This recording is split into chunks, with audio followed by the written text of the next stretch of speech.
are back and always excited on Mondays to check in with Coach Brian Kelly of LSU right out of a shutout over Army on Saturday. Coach, congratulations. This is one of those rare Mondays when I think everybody is happy. There's no, I'm sure you found fault, but we certainly didn't, watching from a distance. Good afternoon.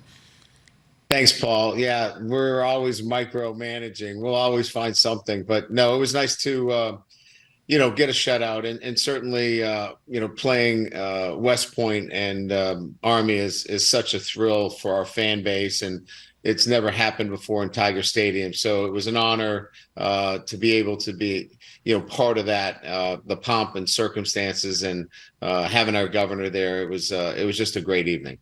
It's interesting because after we talked to you last week, we checked in with somebody we knew, a retired Army general, and listening to him, and I know you as well, and talk about it is one thing, but to experience it, just to see the cadets and what they stand for, I realize there's not a lot of time to enjoy that, but what did it mean as the game was about to unfold?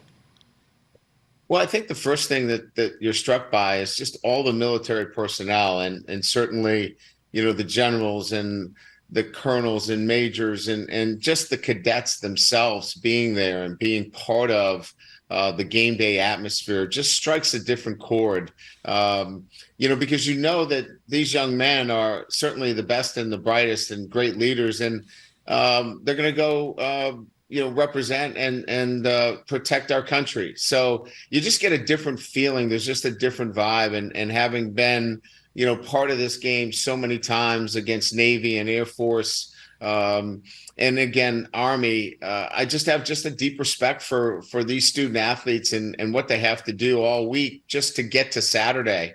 So it was just, for me, just a great honor to be able to be part of this game.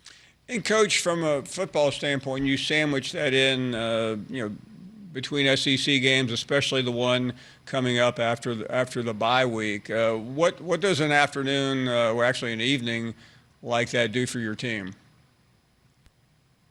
Well, first of all, I think you have to prepare the right way, right? Listen, in this game, there are no shortcuts. So, playing Army for us was still about having the right mindset, the right preparation, being mature enough to go in and knowing that you probably have better athletes across the board, but you better be prepared. So I was pleased with the maturity of our football team and the way they handled the game in itself.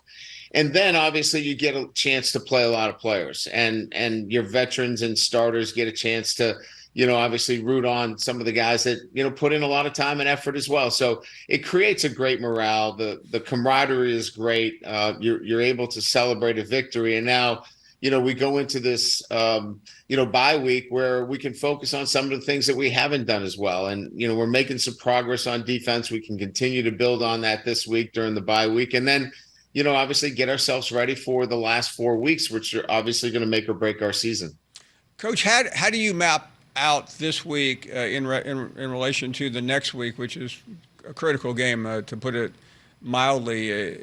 Yeah. What do you do with this week? I know that sounds rather pedestrian, but we're curious.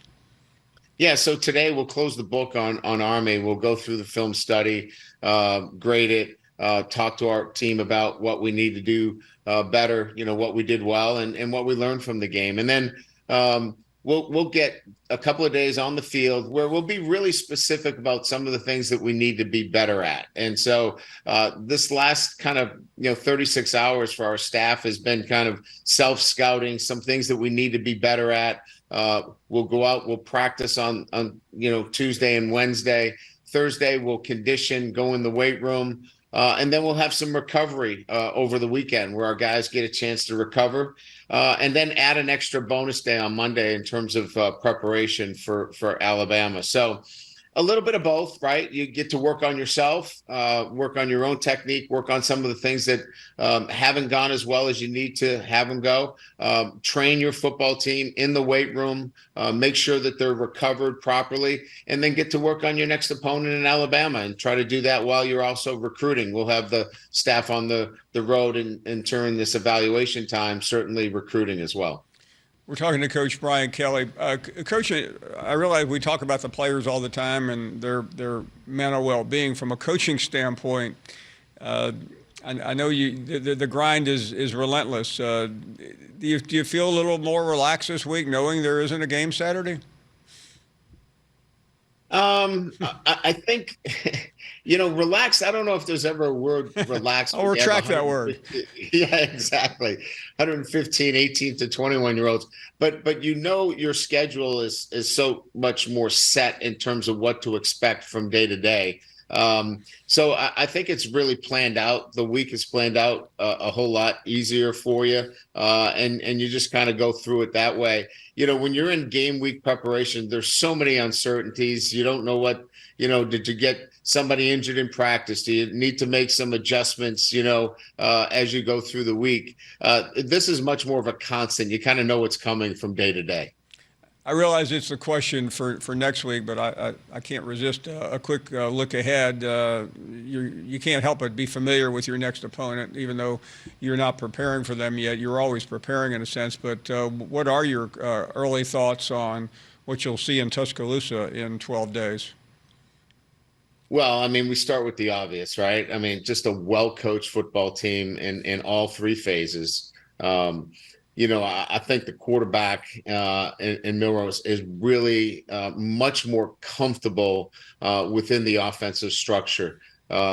He's clearly now at a point where he's going to take shots down the field. He has an offensive menu in front of him that he likes and feels comfortable. I think they've done a great job. I think Coach Reese has done a great job of laying out, here are the things that we're going to do, and we're going to be good at them. And I think that's where they are. And then defensively, this is probably the best defense that we'll see, in our time. I think talent-wise, A&M rivals them, but I think defensively, the structure and what Coach Steele does is outstanding. So we know what's in front of us. This is an outstanding football team.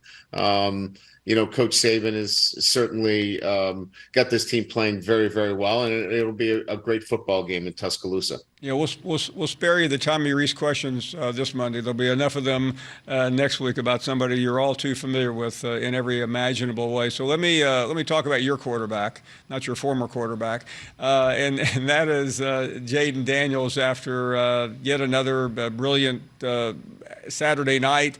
Heisman conversation all over the place, and I know that you want to make this about the team, but it's hard to talk about the team without talking about Jayden. Yeah. Well, look, the Heisman will take care of itself. And we have plenty of big games in front of us. I think Jayden knows that as well. If he's able to be a Heisman Trophy winner, we're going to probably be in the SEC championship or win the SEC championship. So that's going to take care of itself. But what he's doing individually is, as you can see, one of the only players in LSU history with 5,000 passing, 1,000 rushing.